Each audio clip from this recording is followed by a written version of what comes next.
साठी भाजपाकडून 150 जागांचं टार्गेट ठेवण्यात आल्याची माहिती मिळते आणि त्यातून शिवसेनेला 65 ते 75 जागा देण्याची तयारी दर्शवलेली आहे, अशा प्रकारची सूत्रांच्या वतीने माहिती मिळते. मुंबई महानगरपालिकेमध्ये निवडणूक लढवताना जी युतीची बोलणी व्हायची ती आणखीन अद्याप झालेली नाही. या संदर्भामध्ये मुख्यमंत्री आणि उपमुख्यमंत्री हे दोघंच बसून त्यावर निर्णय घेणार आहेत.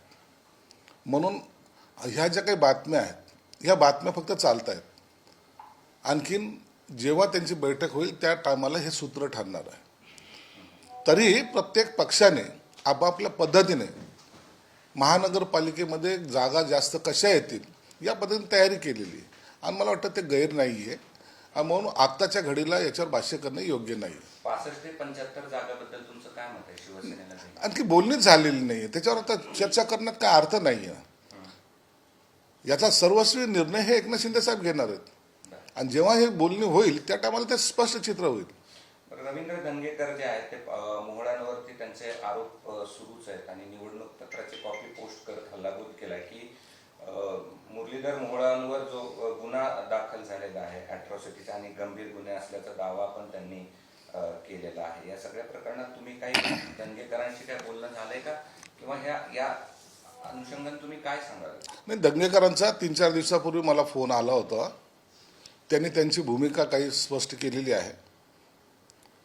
जैन मुनीची असलेली जागेच्या संदर्भात जे काही घोटाळे झाल्याचे त्यांच्या निदर्शनास आलेले त्याचे पुरावे त्यांनी दाखवलेले आहेत आणि 1-2 दिवसात ते मला भेटायला सुद्धा येणार आहेत. म्हणून त्यांनी त्या पद्धतीने केलेले आरोप हे मुरलीधर मंत्री महोदयावर आहेत आणि त्याच्याबद्दलची सहनिशा करण्याचं काम हे मुख्यमंत्री आणि उपमुख्यमंत्री करतायत आणि उपमुख्यमंत्री एकनाथ शिंदे साहेब सुद्धा या दंगेकरांशी सुद्धा बोललेले आहेत. म्हणून यावर आता आम्ही वाद घालत नाही. तिथलं स्थानिक राजकारणामध्ये नेमकं काय घडलंय याची सगळी माहिती मुख्यमंत्री आणि उपमुख्यमंत्री घेत आहेत. या सगळ्या प्रकरणात दंगेकरांशी पक्षपाठीशी आहे, सोबत आहे. दंगेकरांनी पक्षाच्या विरोधात काहीच केलेलं नाहीये. त्यांनी भाजपवर कुठेही हे केलेलं नाही, टीका केलेली नाही. मुरलीधर मोहोळच्या विरोधातच फक्त बोललेलं आहे. म्हणून भाजप विरुद्ध सेना असं काही चित्र तिथं नाहीये. तेथील असलेल्या राजकारणाच्या अनुषंगाने झालेले ते काही वक्तव्य आहेत त्याची दखल पक्षाने घेतलेली आहे. पुन्हा एकदा तुमच्यावर रोहित पवारांनी आरोप केलेला आहे आणि त्यांनी काही कागदपत्र समोर आणलेली आहेत. ती वन विभागाची कागदपत्र आहेत आणि त्यामध्ये यशवंत बिलवरकर यांनी करोडो रुपयांची सिडकोची जमीन हडप केल्याचा आरोप केला. याचे मास्टर माइंड आपण आहात, त्यामुळे आपल्या राजीनाम्याची मागणी. याला धरूनच वन विभागाने पत्र जे दिलंय त्यात गुन्हा दाखल करण्याची वन विभागाची मागणी आहे. म्हणजे यातून असं स्पष्ट होतं की घोटाळा झालाय असं रोहित पवारांचं म्हणणं आहे. ह्या सर्व जे काही बाबी आहेत त्यांनी त्या सिडकोच्या अधिकाऱ्याकडे दिल्या पाहिजेत किंवा मुख्यमंत्र्याकडे द्या. जर दिल्या असतील तर त्याची चौकशी होईल. परंतु तुम्ही ज्याच्याबरोबर फिरतायत ना त्यांच्यावर किती गुन्हे दाखल झालेले आहेत ते सर्व एकदा तपासा. रोहित पवारला आता संजय राऊत सारखं बडबड करण्याची सवय झालेली आहे. बेछूट आरोप करायचे, कुणाला तरी टार्गेट करायचं आणि स्वतः हायलाईटमध्ये राहायचं. हे धंदे बंद करा.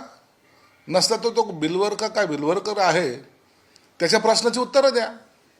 त्यांनी अब्रू नुकसानचा दावा त्यांच्यावर दाखल केलाय ना, त्याला सामोरं जा ना. आम्ही जर काही चुकीचं केलं असेल तर निश्चितच सजा झाली पाहिजे, निश्चित त्याची चौकशी झाली पाहिजे. त्या बिलवरकर काय नाव त्यांचं, त्यांनी यासाठीची मागणी केलेली आहे. ज्याची जमीन तुम्ही खातायत आणि ज्यांच्या मार्फत तुम्ही हे सगळे दलाली करतायत त्यांचं काय, त्यांच्यावर किती गुन्हे आहेत, त्यांचे कुणाकुणाबरोबर फोटो आहेत, याची सुद्धा चौकशी झाली पाहिजे ना. परंतु आता आपल्यावर आरोप पुन्हा व्हायला लागलेले आहेत. ह्या भीतीपोटी त्यांनी केलेले हे वक्तव्य आहे आणि यांच्याकडे काही कागदपत्र नाहीत. कोणतंही सरकार असेल असे डोळे झाकून कोणतीही म्हणजे जमीन संपादित करत नाहीत. त्या सगळी माहिती हे MIDCकडे आहे, सिडकोकडे आहे. त्या सिडकोने त्याच्यावर जे काही असेल त्याचं स्पष्टीकरण दिलेलं आहे. साताराच्या त्या महिला डॉक्टर आत्महत्या प्रकरणी आता वेगवेगळी चर्चा होते आणि अंबादास दानवेंनी भाजपचे रणजित निंबाळकर यांच्या भावाचं नाव घेतलं आहे आणि या सगळ्यामध्ये खासदार कोण अशी देखील सगळी चर्चा सुरू असताना हे सगळे आरोप आता होताना त्याच्यामध्ये कोण आहे याची मला कल्पना नाही. परंतु मुख्यमंत्र्यांनी तातडीने निर्णय घेतला आहे आणि असा जो कृत्य करणारा आहे त्याला ही शिक्षा झाली पाहिजे, मग तो कोणी का असेना. एक पोलीसवाला एका डॉक्टरबरोबर अशा पद्धतीचं वागतो हेच मुळात समाजामध्ये कुणाला पसंत पडणारं नाही आहे. कोणीही त्याचं समर्थन करणार नाही. त्याच्यावर कारवाई ही झालीच पाहिजे. गडकरी नेहमी चर्चेत असतात वेगवेगळे वक्तव्य. त्यांनी आता आणखी एक वक्तव्य केलंय, जोरदार इन्कमिंग सोबतच पक्षातील जुन्या कार्यकर्त्यांकडे लक्ष द्या, नाहीतर जेवढ्या जोराने वाढले तेवढ्या जोराने खाली आल्याशिवाय राहणार नाही. भाजपच्या इन्कमिंग गडकरी हे भाजपचे ज्येष्ठ नेते आहेत. त्यांना सल्ला देण्याचा निश्चित अधिकार आहे. त्यांनी सल्ले दिलेले ते गोष्टी वरिष्ठ सुद्धा ऐकतात. म्हणून पक्षामध्ये चिलबिल होऊ नये किंवा एखाद्या वेळेला इनकमिंग आणि आउटगोईंगचा याच्यामध्ये काही फरक पडू नये म्हणून त्यांनी दिलेले ते एक संकेत आहेत. त्याचा कदाचित भाजपवाले गांभीर्याने विचारही करतील. पण हे सगळा जो घोटाळा झाला सिडकोचा, त्यावेळेस सिडकोचे अध्यक्ष आपण होतात असं त्याच्यामध्ये हो, होतो ना. मी आजही तुम्हाला, त्यांना माहिती नाही पूर्ण. हे आरोप करणारे जे लोक आहेत ना हे मूर्ख आहेत. आजही आम्ही त्यांना जमीन अलाउट केलेली नाही किंवा त्यांना दिलेली नाही. 5,000 कोटीचा घोटाळा झाला. जमीन किती? 15 एकर. संपादित किती 150 एकर आणि 5,000 कोटीचा घोटाळा झाला. बेछूट आरोप करून त्या माणसाला कसं तरी ब्लॅकमेल करायचं, त्याची जमीन ह्यांना बळकवायची. हे जे काही उद्योग यांनी केलेले होते ह्या उद्योगामध्ये हे स्वतःच फसलेले आहेत. म्हणून त्या बिवलकरनी सगळं स्पष्टीकरण कागदपत्रासहित त्या सिडकोकडे दिलेलं आहे आणि सरकारकडे दिलेलं आहे. आज दिव्य मराठीला बातमी आली.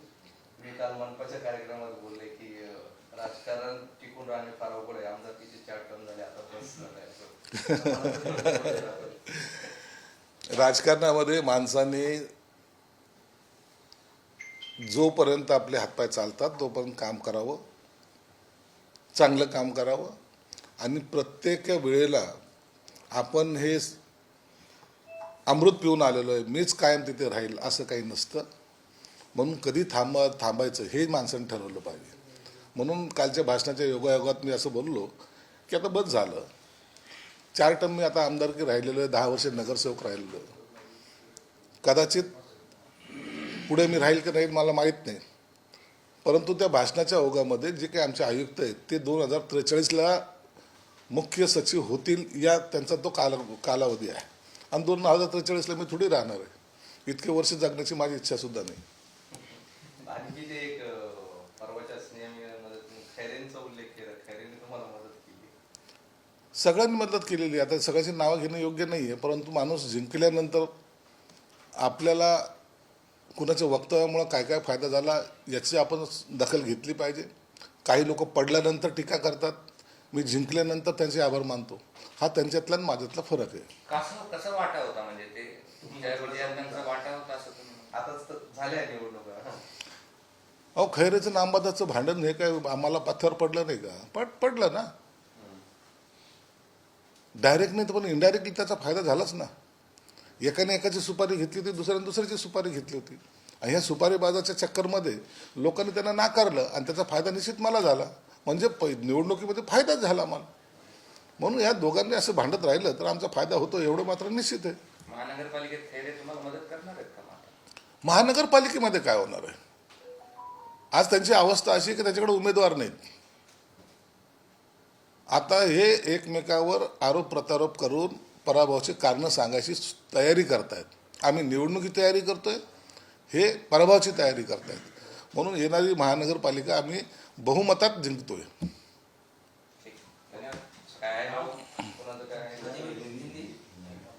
हिंदी में क्या देंगे? राज्य सरकार ने जीआर निकाला है और उसमें कहा है कि जो बांग्लादेशी है अवैध रूप से बांग्लादेशी जो है उन्हें ब्लैक लिस्ट किया जाए.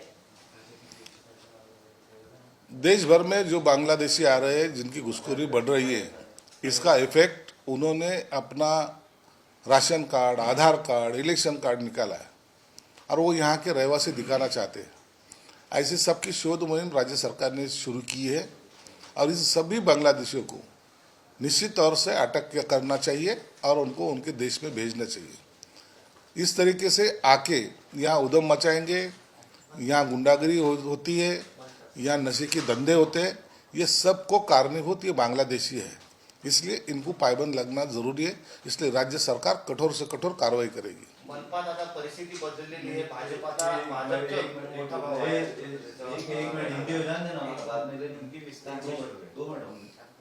रोहित पवार की ओर से आप पर आरोप लगाया गया है सिडको की जमीन को लेकर। रोहित पवार आजकल संजय राउत की भूमिका में है, उनको बेछूट आरोप लगाने की आदत पड़ चुकी है और उसमें कोई तथ्य भी नहीं। उसकी इंक्वायरी सब कुछ जो है सरकार ने भी की है। इसलिए रोहित पवार जिनके साथ मिलके ये ब्लैकमेल के धंधे कर रहा है, उसका नतीजा उसको मालूम है क्या निकलने वाला है।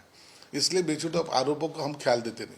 सच्चाई उसमें क्या है? एक्चुअल में आरोप जो कर रहे हो सरासर गलत है, आपको मानना है? अरे गलत है, अभी तक जमीन उनको ना दी है, भिवलकर को दी है, उसकी 150 एकड़ जमीन संपादित की है।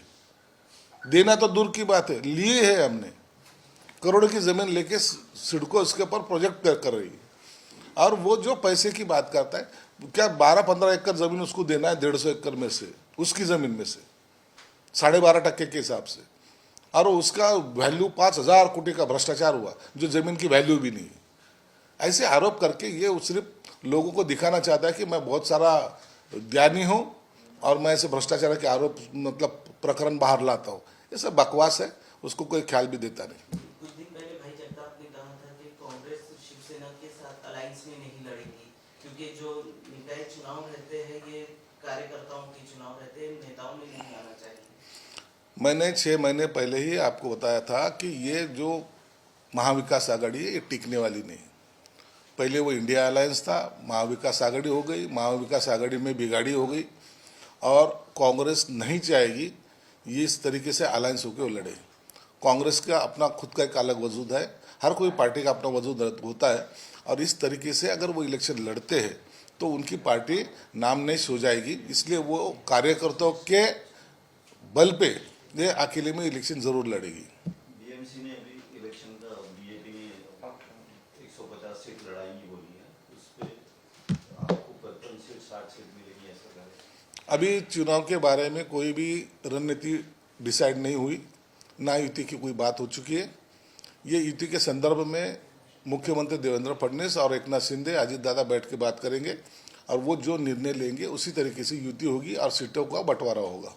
एकनाथ शिंदे दिल्ली गेलेले आहे, मराठी कथा दिल्लीला गेलेले आहेत आणि त्यांची जी माहिती मिळते त्यांनी पंतप्रधान नरेंद्र मोदींची भेट घेतली। निश्चित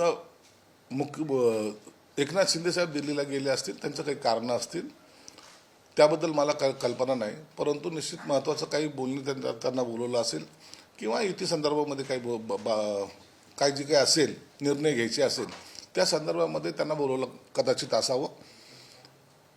ते स्वतःच याबद्दलची संपूर्ण माहिती आपल्याला देऊ शकतात।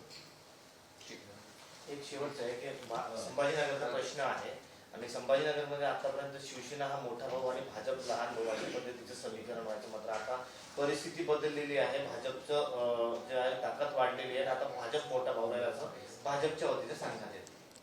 भाजपची ताकद वाढलेली म्हणजे मला कळालं नाही। या जिल्ह्यामध्ये 6 शिवसेनेचे आमदार आहेत, 3 भाजपचे आहेत, ताकद कशी वाढली? आम्ही मोठा भाऊ छोटा भाऊ हे मानायला तयार नाहीत। आम्ही सर्व एकत्रितपणे निवडणूक लढवणं हे आमचा उद्देश आहे। मग आम्ही जर असं म्हणलो की आमचे 6 आमदार आहेत, तुमचे 3 आमदार आहेत, असं नसतं उतरत। प्रत्येक निवडणूक ही त्या त्या ठिकाणच्या असलेल्या परिस्थितीनुसार लढवली जाते आणि त्याच पद्धतीने आमची युती होणार आहे।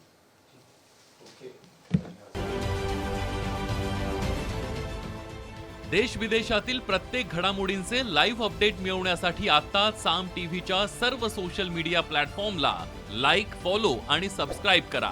तसंच सर्व नोटिफिकेशनसाठी बेल आयकॉन प्रेस करायला विसरू नका।